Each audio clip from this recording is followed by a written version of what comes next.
Assalamu alaikum, hello everyone. My name is Mohammad Arzameen and I'm official representative at NC Statistics. Today's video is going to be on Australia, and we all know that Australia has opened up their international borders for international students from 1st of December 2021.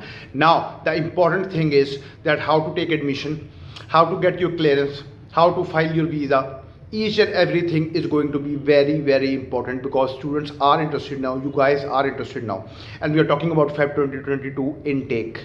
Now the question is, do we have sufficient time for FEB 2022 intake or not? The answer is yes, and we are going to discuss this in this video with all the processes that are involved for a particular student as far as his admission and visa filing, GD clearance, each and everything. I'm going to touch some points, some important points in this video, so kindly do watch the full video. And for all those people who haven't subscribed to our channel, kindly subscribe the channel so that you can get the latest information on daily and regular basis. Now, point number one. When a student has started the process in Australia, the first and foremost step is to get admission in a particular university, in a particular institute, right? And for that particular reason, you need passport. It should be a valid passport, which means that it should have expiry date of at least 6 months. It should be expiring after 6 months. Passport, your ID card, your all educational documents. And when I say all educational documents, it means that I'm covering all students from FSc, bachelor and masters. Depending on your current qualifications, you have to provide all your educational documents, metric, FSc, bachelor, master, each and everything, right? And your basic information that is required for the SOP, you have to submit the SOP as well. You have to discuss why you are going to study in Australia. You will start by what is your introduction and what is your family background, and why you have chosen Australia, why you have not selected other countries, and what are the future prospects of this course, and what are you going to do after your studies. So these are the points, major points that you are going to discuss in the SOP as well, and you have to submit this along with all other documents. And if you are going through a consultant, for example, if a student is going to process the case via NC solicitors, we are going to apply his admission as soon as his documents are complete. On the same day, his application will be launched for the admission in a particular university in Australia, right? After applying, student will get the conditional offer letter. There is a big misconception in students that you need IELTS for admission as well. This is not the priority. The first step is to apply and get the offer letter, and for that particular reason you don't need IELTS, because your first letter is going to be a conditional offer letter, and the conditions will be mentioned which you have to clear later, and for that purpose IELTS can be one of them. So at the start you don't need the IELTS. You have to apply ASAP because we are talking about FEB 2022 intake.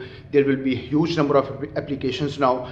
A lot of students are going to apply now. They're currently applying at the moment. So we have to speed up the process. So you have to apply for the admission. After getting your conditional offer letter, you will clear all the conditions that are there on your offer letter. For example, your IELTS, or if there is any missing document, or if university needs some more detailing regarding your documents. For example, your individual semester result card or your backlogs of your previous semesters. So you have to provide them as well along with your SOP and educational documents, each and everything. And then you will get your GTE clearance basically. Now GTE clearance can be divided into two steps.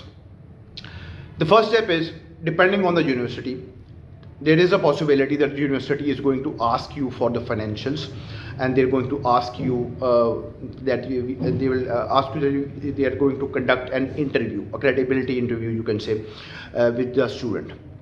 And on the other hand, there can be a university which will say that we don't need the financials, right? We don't want to conduct the interview, and student can just fill and sign our GT clearance form, and we will clear his GT according to that, and he can pay the fees, and he can then file the visa, right? So depending on the university, GT clearance is divided into two steps, with interview and financials, and without interview and financials, right?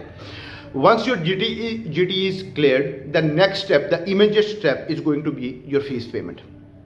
You have to pay the fees, the semester fees normally that you pay in Australia. You have to pay that along with your health insurance, and against that fees payment you are going to get your COE, confirmation of enrollment. And on the basis of confirmation of enrollment, you're going to file your visa. Confirmation of enrollment, you can say it's a visa letter. Without COE, you are not able to apply for a student visa subclass 500. COE is a must to have.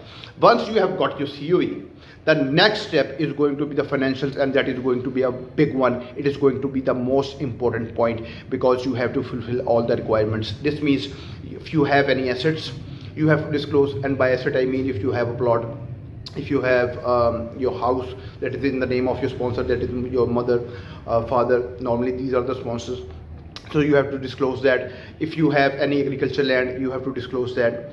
You have to show the funds. Normally the bank statement required at the embassy is around 5 million, 50 lakh PKR. You have to show that as well. You have to provide the documents for the source of income, that how you have earned this particular income. For example, your father is running a business, so you have to provide the documents as well. If you are a taxpayer, if you are a filer, and you have to show your tax returns as well. So these are the basically financials that you have to show along with your other documents. You have to get the colored copies of your passport, of your ID card, all the documents that are in Urdu. Basically you have to get them translated into English, right? Because obviously Australians are not going to study Urdu, so you have to get those documents translated into English. Your birth certificate, FRC from Nadra, your all educational documents including IELTS. If you have any work experience, you have to show that work experience as well, right? Polio certificate, you have to get the polio certificate as well, and it is valid for 1 year now.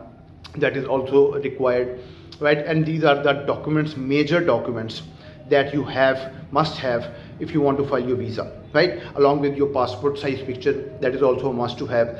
Assets are a must, must disclose. Source of income, you basically must disclose. Proof of income, and when I say proof of income, it means the bank statement. Bank statement is basically the proof that you have the funds. Source of income means that what is your source of income, how you're getting this money. And assets mean that basically non-movable property.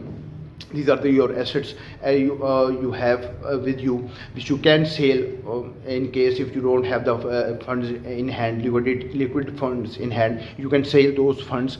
You can sell those assets, and you can. The sponsor basically can provide for the educational expenses of a student in Australia. Assets are basically necessary in terms of that particular point. So these are the basic requirements. Now the point is, to conclude this video, the steps that I have shared with you, these are the basic steps, all the steps that are necessary for getting a student visa in Australia, right? These are the basically documentation that is required. It means that if you start our process now, it is possible, clearly possible, that you can take your FEB 2022 classes in Australia. It is clearly possible, right? I have discussed from admission till visa filing. I have discussed the process with you.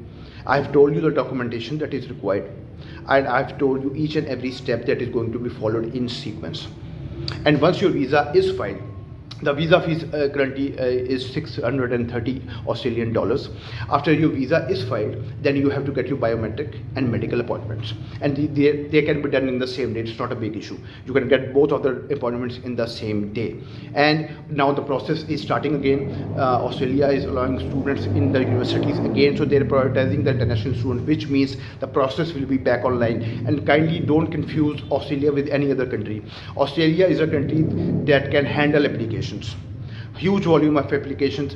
Even before COVID, Australia was a country that was handling the most of the applications of international students, so they are capable of doing that. So the process is not going to be slow, process is going to be smooth now. And for all the students who have filed their visas and they still haven't got their decision, hopefully now they will be getting their decisions as well. And new students that are going to start their process now for FEB 2022 intake, I am telling you clearly, they can start and complete their process for FEB 2022 intake. So kindly start your process ASAP. And for all those students, those have got the COEs, and they were waiting for the border opening, they were not filing the visa, this is the right time now, this is the high time now. Start filing your visas, start doing that ASAP. Don't miss this Feb 2022 intake, or don't get into the stupid thoughts that Australia is going to close the border, that this is going to happen, or some other thing is going to happen. Borders are open now. Start filing your visas now. Start getting admissions now. All those students who are waiting only for the fact that we are going to apply only when Australia is going to open international borders. So the day has arrived. Borders are open now. Start your process ASAP so that you can take Feb 2022 intake. Right. So I hope you have liked this video. Kindly to tell me in the comment section what are your views regarding this particular video, and what particular query do you still have. If you have any query, you can ask me in the comment section. Right. Thank you very much for your time. Take care. Allah Hafiz.